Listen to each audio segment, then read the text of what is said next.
Hey everyone, it's Harini. Welcome back to my channel. And as I'm sure you have guessed from the title and thumbnail of today's video, I'm going to show you my new process for creating digital stickers on the iPad. If you want to watch my other digital sticker tutorial, since it's full of good information, I will link that in the cards. So to start and hopefully answer any question I might get, I'm using the newest iPad Pro, the 12.9 inch size, as well as the second generation Apple Pencil. The grip I'm using is called the Apple Pencil sleeve from Amazon, and I don't have to remove it to charge the pencil, so it's a super cool thing. And I really do love writing and drawing with it on my Apple Pencil. In case you are willing, you can shop the same using the link mentioned in the description below under resource section from my website if you want to match the accessories with me. I make digital stickers using the Procreate app, and I typically start off with just a screen size canvas. So I'm gonna come up here to the plus icon and hit the screen size.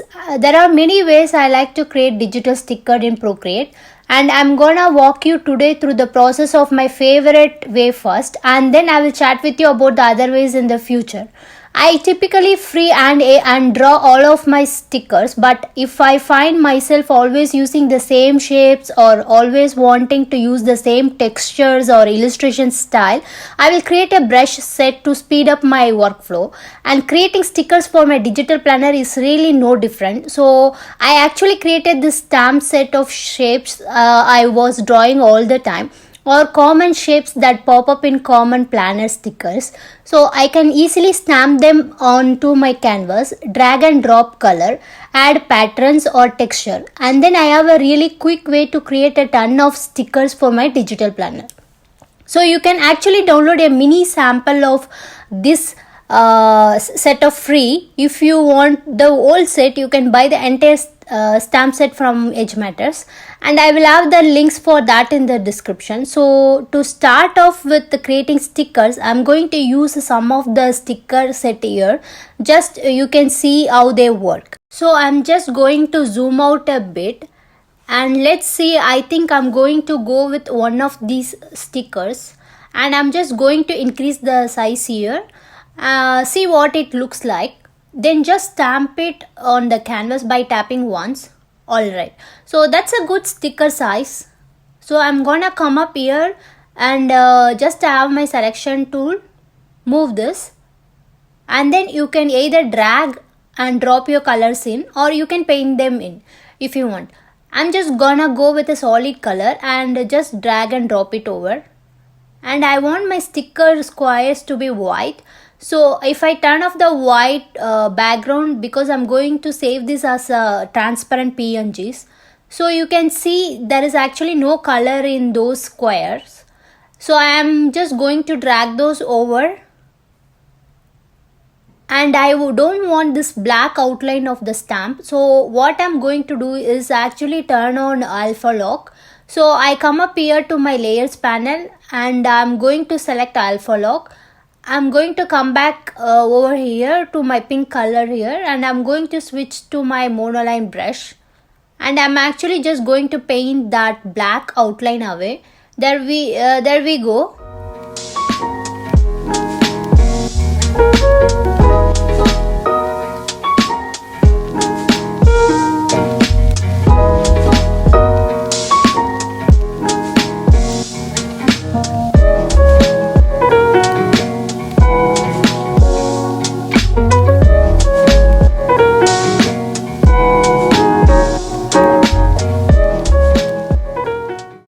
I come back to my layers panel to turn off alpha lock off, and I think I'm just going to zoom in here to drag and drop.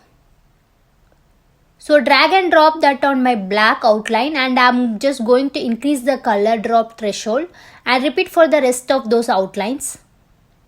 So I'm not able to increase the threshold enough to get rid of this tiny little outline and still maintain the pink of the notepad, because as you saw, as I was increasing the color threshold, it wasn't covering this line because it was starting to affect the pink notepad.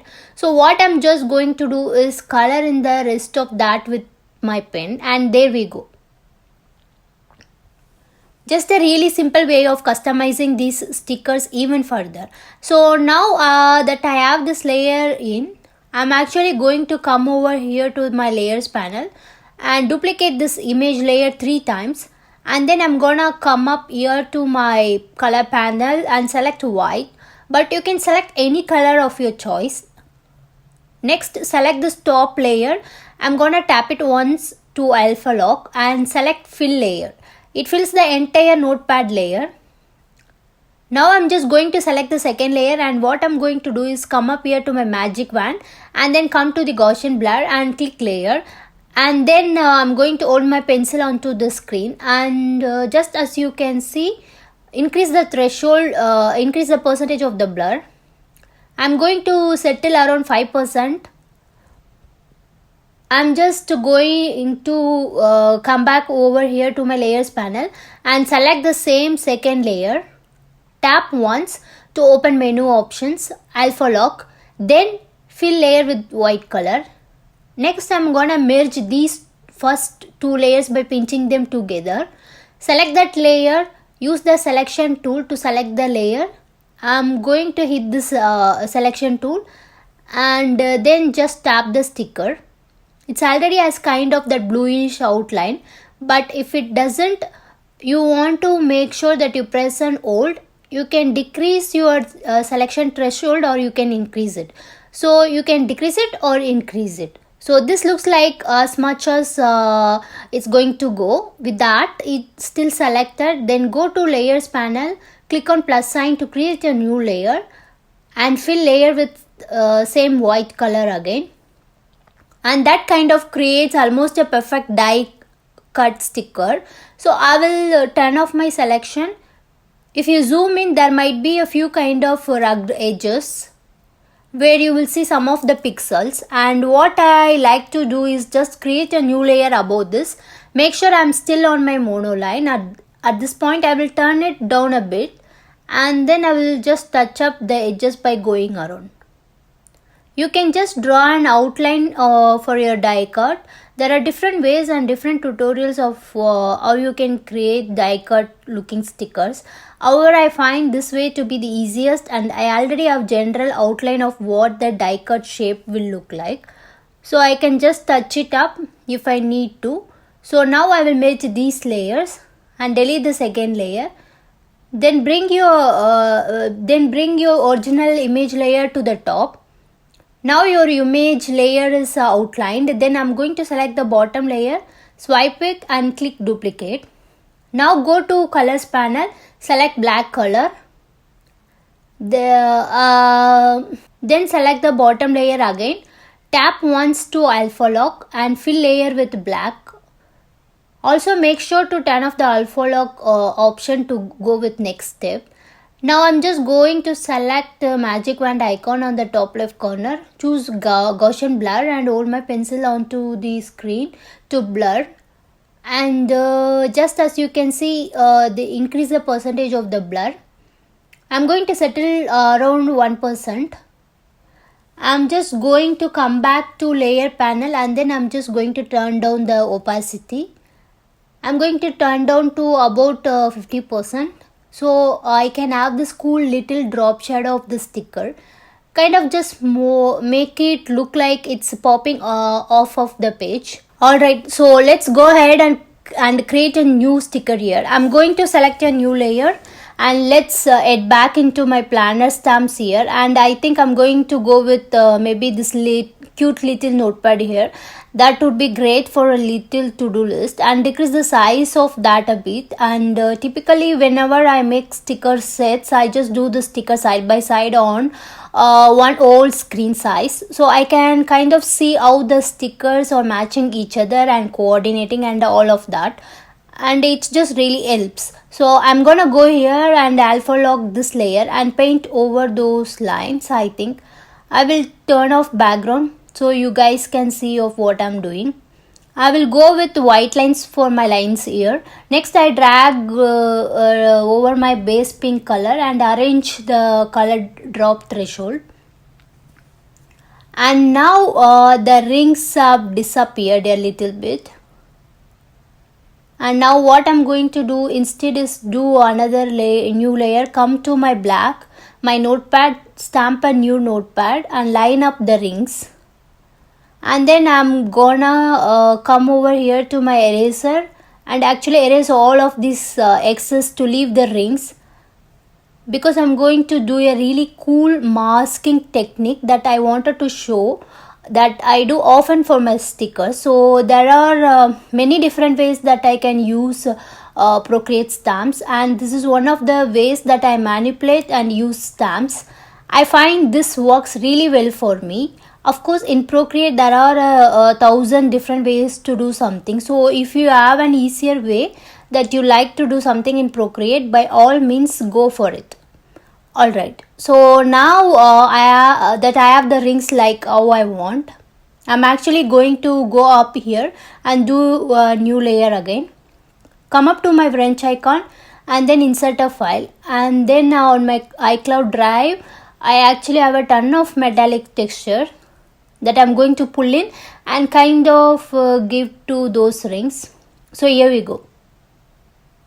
I'm just going to try a few out and see what looks great with my little notepad. So I'm going to select this one. If you don't have metallic texture saved on your iPad, what you can do is head to unsplash.com or any website I will try and link some resources below that have metallic textures, or you can purchase metallic textures from other creators of places like Etsy or Creative Market. And I believe that is where I got these metallic textures from, is Creative Market. So I'm just going to place this metallic texture over my notepad, and then I'm gonna come over here and click the layer that my metallic texture is on, and then select the clipping mask, and it's going to clip to whatever is drawn and created under it. So it's clipping to those rings. And then what I can do is move this texture around to see what I like. So I'm going to go with this placement, and now what I have that in there, there is my cute little notepad. And what I'm going to do is I'm actually just going to merge all of these together by pinching them, because I know I want my notepad to look like that. Similarly to the another notepad, I'm going to duplicate this sticker 3 times. Select the top layer and hit alpha lock and fill layer with white color. Then select the second layer, and then I'm gonna go to the magic wand and hit Gaussian blur layer, and I'm going to increase the Gaussian blur to about 5% or to your liking. Then come back to layers panel, select some same layer, alpha lock and fill layer with white. Then merge it by pinching them together. Then use the selection tool to select that layer. Come back again to layers panel, click plus sign to create a new layer and fill it with white color. Then delete the previous layer. Then move the original layer to the top. Next, duplicate the bottom layer. Then select the last layer, alpha lock and fill the layer with black. Make sure you unselect the alpha lock before you doing this step. Then select the magic wand icon, choose Gaussian blur and hold the Apple Pencil onto the screen. Sweep it and just as you can see, increase the percentage of the blur. I'm going to settle around 5%. I'm just going to come back, click layer, and then I'm just going to turn down the opacity. I'm going to turn down to about 50%. So I can have this cool little drop shadow of the sticker, kind of just make it look like it's popping off of the page. Next, what I'm going to do a little bit differently this time though, and is something I like to do with a lot of my stickers that are kind of like sticky pads and or sticky notes. I'm actually gonna come back here, merge the first two layers by pinching them, leave the drop shadow layer and hit my selection tool, and then I'm going to select wrap. And what you can do is you can actually kind of lift the edge of your sticky notepad and it'll look like it's coming off of the page a little bit. So I am just going to lift this edge slightly, and I might lift this side depending on what it looks like. I will leave that one down. I'm going to lift this edge a little bit so it looks like it's coming up off of the paper, and I think that looks pretty good. I'm going to swipe right on those and group them. And what's great about grouping instead of flattening is that you will have to hit undo a bunch of times for one. If you decide you want to go back and not to use the shadow. And another thing is, I often like to have stickers that have a shadow and stickers that do not have the shadow. So if I want to save a version of the stickers that don't have the shadow, I can, and if do, I have that shadow still there, so I can save a version that does have that shadow. So that's just a little bit of my sticker process. So that's my process for creating digital stickers. Again, I like to create them all on this screen size canvas, and I have all of them ready to go. When I'm ready to export my digital stickers, I want to make sure that they are all flattened. So I'm gonna select these groups to flatten them. I will either come up here to my wrench tool and hit the share icon, and I can select PNG files and share them as layers. So I created 2 stickers and I saved 2 images to my photo gallery. However, if you go into your photos, you will realize that it still has the entire screen size canvas, and just your sticker kind of taking all space on the canvas whenever you add it place. So typically I actually have now like going to share and selecting PNG, and you want to make sure you are sharing it as a PNG, because if you don't share it as a PNG, it won't maintain that transparent background. Here lately I like to just go to PNG and save it as a whole image, and with it saved as a whole image, I like to go on to my computer and just crop them individually. And I just find that a lot easier than having multiple layers saved and then cropping those down. This is not my favorite way to create stickers anymore, because like I said, I like to create them all where I can see them all on the canvas to make sure they are coordinating and working really well. Like I said, I just like having them all on a larger canvas so I can see them all at once, and then I can go in and pre-crop them later. This is a great way to easily just come up here to your share icon and select the PNG files as a separate layers, so they are already cropped appropriately. And that is what I have been using to create all of these different sticker sets that have recently released by Edge Matters, and it's just been such a blast to mess around with these stickers and try out different die cut stickers and different styles. If you are interested in the stickers I created in this tutorial, I will have them down below for you as a freebies on the Edge Matters website. So if you like these stickers that I created in this video, you too can use them in your digital planner or your notebooks. So I hope this tutorial was helpful. This is my updated process for creating digital stickers, and this is how I go about creating digital sticker every time. Of course, the stamp set I don't use all of the time, but it has speed up my workflow in creating digital stickers, because there are so many different sticker types that I can use. I can have text on top of the notepad. I can add my own patterns, I can clip different patterns or different texture to these, go in with different brushes. There is just so many possibilities besides dropping in color or painting in color. So there is just so much you can do with stamps in Procreate, and that's one of my favorite ways of creating digital stickers in the Procreate app. So if you enjoyed this video, please do give it a thumbs up and subscribe to my channel. If you are new here, if this is your first video you are seeing of me, I'll be sure to post more videos like this as well. As always, thank you so much for watching, and again, don't forget you can download these stickers for free to use it in your digital planner if you liked the stickers that we created. I will see you next week with another video.